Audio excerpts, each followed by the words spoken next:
bom com vocês? Como é que vocês estão? Trazer um pouquinho o diferencial, gente, do mapa astral e de outras técnicas.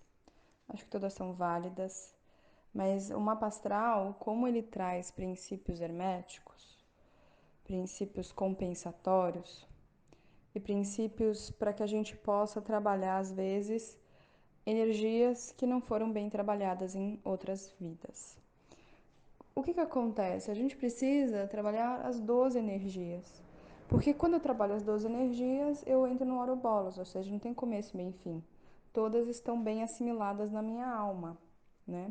Quando a gente tem um signo, uma casa que não é muito bem assimilada em nós, aquela energia ela para, então, ou seja, é como se fosse a roda da bicicleta, ela não anda, ela não caminha, ela não flui, né? Então eu me sinto às vezes esgotado numa casa. Então tem várias questões. E o que acontece? Hoje eu vejo, eu observo, então não é uma crítica, é só uma percepção. As pessoas falam muito assim, ah, você tem que cuidar de você, você tem que cuidar de você, você tem que cuidar de você, você tem que cuidar de você, não sei o que, cuidar de você, cuidar de você, cuidar de você. Sim, acho que a gente tem que cuidar da gente, né? Isso é uma coisa óbvia, precisamos fazer isso também, também. Mas o que acontece, por exemplo, em mapas astrais, onde em vidas passadas, eu já peguei vários mapas assim, onde a pessoa em vidas passadas trabalhou muito a casa 1 e a casa 2 dela, por exemplo. E geralmente, quando isso acontece, ela vai trabalhar muito casa 7, casa 8, vai trabalhar muito casa 10, casa 6. Então, ou seja, ela vai ter que trabalhar muito relacionado com o outro, não ela, porque ela já ficou muito o quê? Em vidas passadas, nesse caso, já ficou muito baseada nela. Então a gente tem que tomar muito cuidado, por isso que esse é o grande diferencial da astrologia. Por quê? Porque ele é diferencial, ele vai falar relacionado individualmente com o teu mapa astral. Às vezes, aquele assunto que a gente vê, às vezes, de um bom constelador, de um bom, às vezes, terapeuta, que seja, não bate pra gente. Não bate pra gente. Então, exemplo, eu vou dar o meu exemplo. Eu tenho o Norte Sul de casa 7. E aí eu vejo muitas pessoas, ah, você tem que ser mais empático com o outro, você tem que perceber as necessidades do outro e tal. Gente, esse tipo de informação para mim não é bom. Por quê? Porque eu já tenho um nó do sul de casa 7, eu já tenho essa tendência a fazer isso. Eu já tenho a tendência de sempre estar abrindo mão do meu eu, das minhas necessidades pessoais para ver as necessidades dos outros. Então, para aquela informação, para mim isso não é bom. Não é bom. E como as pessoas não têm o conhecimento da astrologia, e aí, gente, eu vou trazer para vocês, a astrologia é para a humanidade toda. Quantas pessoas a gente tem no mundo? 7 bilhões. Ou seja, tinha que ser uma coisa obrigatória. Nasceu, faz o RG e faz o mapa astral, né? Para o quê? Para você entender o que você veio fazer nessa dimensão. O mapa astral ele só serve para essa vida, para a próxima vida não serve para nada, né? Só serve para essa vida. E você tá nessa vida, não tá? Você tá nessa vida, então viva essa vida. Então, o que eu quero trazer para vocês é esse entendimento. Às vezes, por exemplo, tem pessoas em vidas passadas que trabalhou muito casa 10, ficou muito em grupo, ficou muito nas questões das responsabilidades sociais e esqueceu de trabalhar os assuntos domésticos. Então, o que eu vou falar para ela? Eu vou falar, filho, você tem que trabalhar com coisas mais relacionadas com aquilo que está debaixo da terra, que geralmente você pode não dar muito valor. Por quê? Porque a gente tem uma tendência, gente. Se a gente não toma consciência, se a gente não toma cuidado, a gente sempre vai indo para aspectos que são mais confortáveis para nós. Então, o que é confortável? Vou trazer aqui. Quando a gente fala dos asanas, ou até do próprio alongamento, um pilates, seja o que for, tá? Ou até a dança. Quando a gente vai fazer uma postura de asana, tem várias, certo? Tem posturas que são muito mais confortáveis para mim e outras não. Aí o que acontece? A gente tem uma tendência a fazer tudo aquilo que é mais confortável para nós. E de vez a gente trabalhar aquilo que não é confortável para nós e construir e desconstruir, né? Esse desconforto que a gente só faz o quê? Putz, cara, com o tempo. Então, exemplo assim, meu, putz, cara, lidar com as coisas de casa, cara, que saco. Para muitas pessoas é um saco, para outras não. E para ela vai ser o quê? Um desconforto aquilo. Mas é o que ela precisa trabalhar. Então a gente tem que tomar muito cuidado. Se você está ouvindo esse áudio do seu terapeuta, você tem que ter essa abordagem. Tem que tomar muito cuidado. Não pode rotular. Ó, oh, você é isso, você é aquilo, né? Tem pessoas, por exemplo, gente, que vieram realmente trilhar um caminho espiritual, casa 12, tem tudo de casa 12. O que que eu vou falar pra pessoa? Falar pra pessoa assim, ó, você tem que trabalhar as questões de casa 4? Não, gente, não vai. Por isso que a astrologia ela é rica nesse sentido, né? E a gente tem que tomar muito cuidado. Então, ou seja, a gente tem que filtrar, filtrar. E é lógico, gente, quando a gente vai fazer a interpretação de mapa astral, eu também não posso, por mais que existem bons astrólogos, tanto astrólogos intuitivos, porque pelo Jung, a astrologia é muito mais intuitiva do que técnica. Isso significa o quê? Isso significa que ela é muito mais intuição. Você vai muito pelo feeling. Você não vai muito pela técnica. Pela técnica você às vezes quebra, né? Para quem já me viu, para quem já, principalmente nas assessorias que eu faço umas assessorias para alguns astrólogos, eu trago a minha percepção, sem medo, sem medo.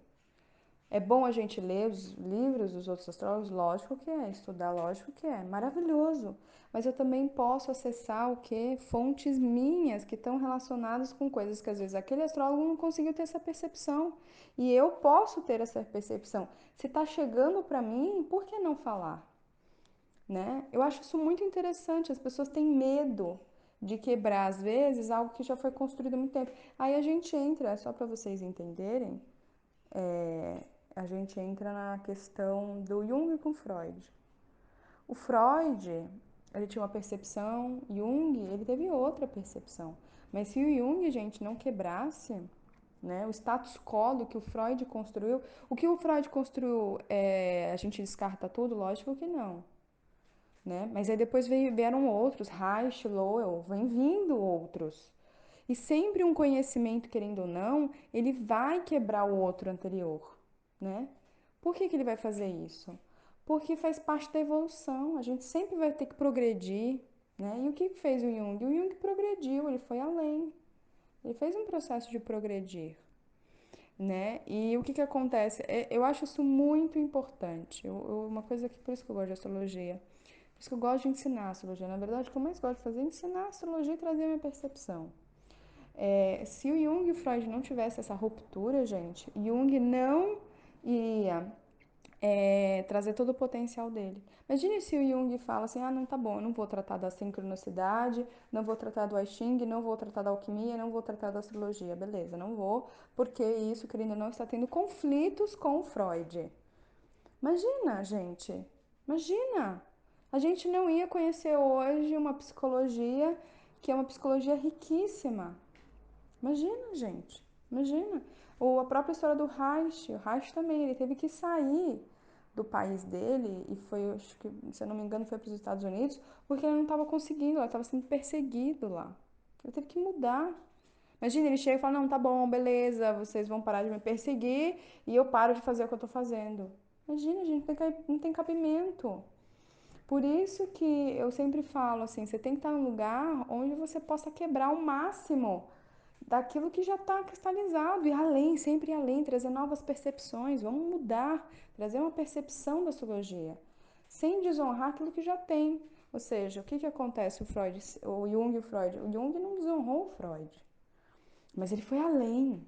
Esse ir além é que se torna você único, né?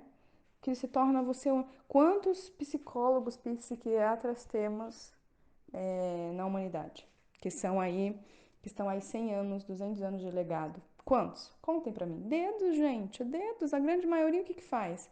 Pega o livro e faz a mesma coisa. Aí Jung disse isso, é isso. O Freud disse isso, é isso. Ninguém vai além. Ninguém se propõe, né, a ousar. Ninguém se propõe a, peraí, se a gente fazer diferente. Mas esse diferente, ele vai vir muito do quê? Da capacidade perceptiva e intuitiva da pessoa.